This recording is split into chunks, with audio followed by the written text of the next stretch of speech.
Today I'm out in Weston, Florida to upgrade another irrigation system to a smart irrigation system, and we're going to do that by upgrading an indexing valve to 4 electronic valves, Irrigation 205 TFs, threaded valves.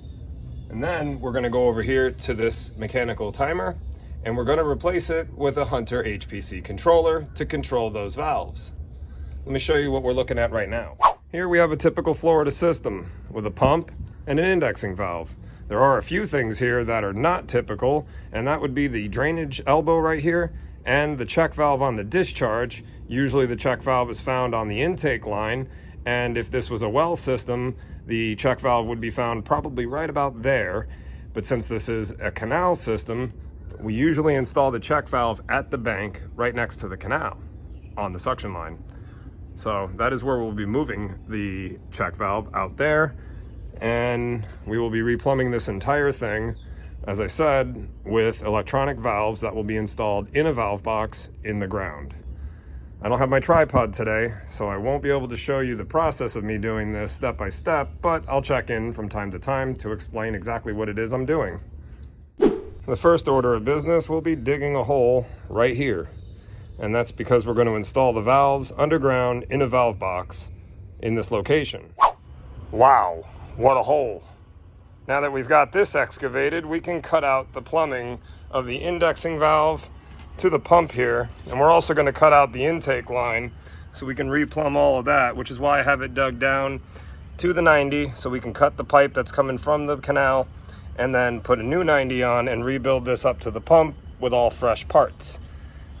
In addition to that, we're going to cut this pipe, take everything off the top of the pump, take the indexing valve out, and rebuild up with a new fitting that looks like that, and then go right back down into the ground over to the valves that will be on the other side of this gas exhaust line. Yep, that's a freaking gas line.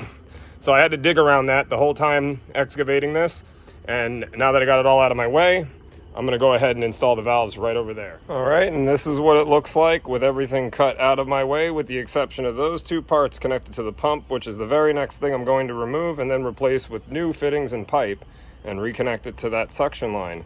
It turns out there is a check valve out by the bank, and proof of that can be seen in the water sitting in the pipe. So the additional check valve was totally unnecessary, so we're not going to be reinstalling it. We're just going to reconnect the intake line to the pump and then replumb everything out of the discharge for our new valves that I was going to place here until I saw the gas line, so I opened my hole a little bit bigger. They're going to go right here. That gas line is an exhaust gas line off of that meter right there, and it exhausts behind me, behind those buckets right there. So not entirely worried about blowing anything up here, but I'm definitely working around that line as if it was live. This is what it looks like when it's finished. Unfortunately, it's the next day, and I got rained out yesterday, and we're continuing to be rained out. I just went ahead and wired up all of the valves, except if I open that up, all that you're going to see inside of there is mud, because it's full of water, because it's raining outside. So we'll go ahead and get the controller programmed and the rain sensor installed, because the one that they have up there, that one's never going to work. So we're going to install a wireless rain sensor.